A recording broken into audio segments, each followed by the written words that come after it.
কি এখানে আসছেন কেন? ছোটখালি আসছেন কেন? এখানে আসি এই মাহিনের সম্বন্ধে ও আমার মঠ বাড়ি অনেক 2 মাস ধরে কথাবার্তা, বিয়ে বইবে আর স্বামী নাই আর আমার বউ নাই।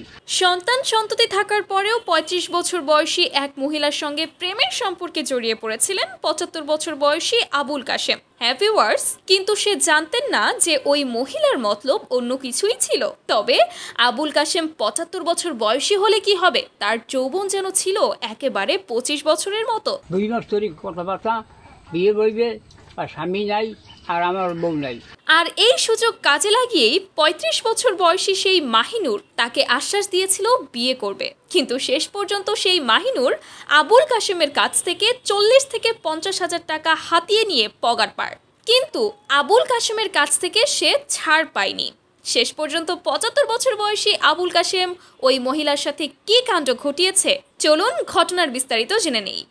মাহিনের সম্বন্ধে ও আমার মঠ বাড়ি অনেক 2 মাস ধরে কথাবার্তা, বিয়ে বইবে আর স্বামী নাই আর আমার বউ নাই। ফোনে ফোনেই আলাপ হয়েছিল আবুল কাশেমের সাথে ওই মাহিনুরের। প্রথমে প্রস্তাব এসেছিল মাহিনুরের কাছ থেকেই। সেই মাহিনুর নাকি বলেছিল সে আবুল কাশেমকে বিয়ে করবে। আর এই কথা বলে বলে আবুল কাশেমের কাছ থেকে ৪০ থেকে ৫০ হাজার টাকাও হাতিয়ে নিয়েছিল। আর টাকা পাওয়ার পরপরই ফোন করলেই তার ফোন বন্ধ পাওয়া যেত। এক পর্যায়ে ওই মাহিনুর যে বাড়ির ঠিকানা দিয়েছিল আবুল কাশেম সেখানেও হাজির হয়। কিন্তু সেখানে গিয়ে তো সে খুবই হতাশ, কারণ সেখানে মাহিনুর নামের কারো অস্তিত্বই ছিল না কোনো।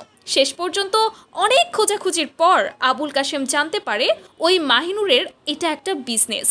বিভিন্ন বৃদ্ধ লোকদের বিয়ের আশ্বাস দিয়ে ওই মাহিনুর টাকা হাতিয়ে নেয়, এটাই তার ব্যবসা। তবে এত কিছু জানার পরেও ৭৫ বছর বয়সী এই আবুল কাশেম থামবার পাত্র নয়।